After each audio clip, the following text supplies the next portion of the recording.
Welcome back to Is Bigfoot Real? And now, part 2. Arthur, is all of that true? Yes, all that is true. I don't deny it. But you still claim that the video is genuine? Why? It certainly seems that Patterson was a con man, for some things not related to this film. But if you look at the facts, the only logical conclusion is that the film itself is real. For instance, take the guys who confessed that the video was a hoax. Their confessions don't add up. They don't match up with each other, and they don't match up with the video.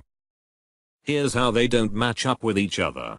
The guy who said that he wore a gorilla suit, said that it was made out of horsehide, and was really heavy, and that it stunk. But the guy who said he made the suit, said that it was made out of lightweight, odor-free, synthetic material. So their stories completely contradicted each other. And as far as wearing the suit, the guy who said he wore the suit, said it was a two-piece, and you put on the upper part like a t-shirt, and the lower part like pants. But the guy who said that he made the suit, said that it was one piece, like a union suit. These guys both made their so-called confessions decades after the film was made. And they both saw dollar signs in their stories. They remind me of people who make false confessions after a high-profile murder. There are always these confessions. The cops just roll their eyes and let them go. These guys, and their supposed confessions, don't deserve more than an eye roll.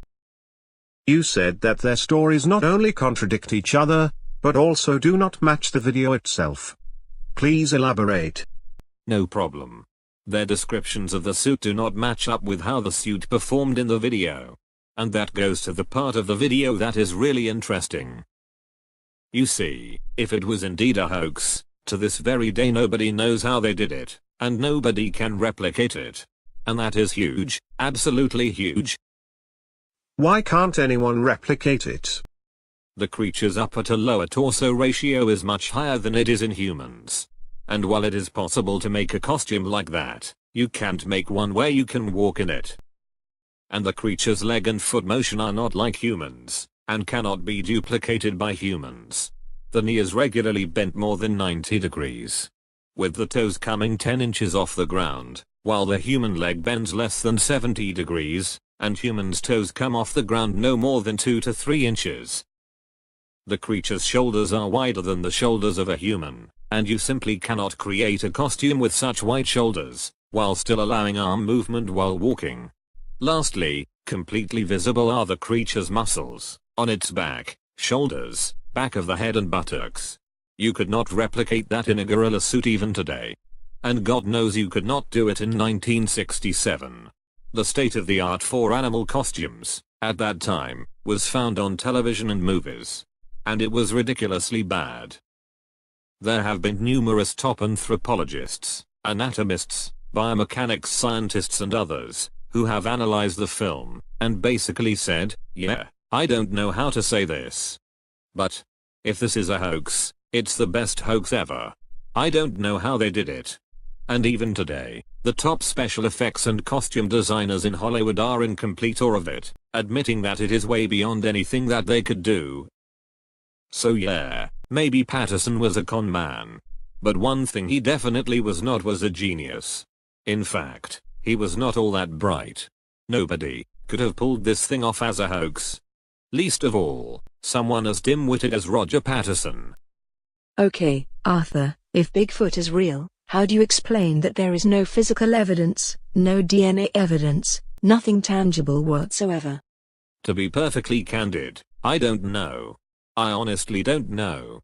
It certainly seems like there should be DNA evidence, and there should be other convincing films, and all the rest. I'm the first to admit that there are very good arguments for why Bigfoot should not exist. He shouldn't exist. And yet, he exists.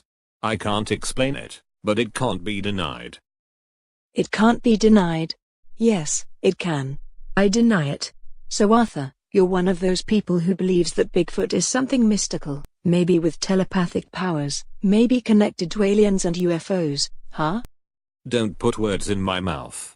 What I said was, I have no idea what is the deal with Bigfoot and why there is no physical evidence, just that we know enough to know that he is real. UFOs, aliens, all that, yeah, I've heard stories, but I think they are just stories. Nothing I've heard seems like evidence, and certainly nothing compelling, that's for sure.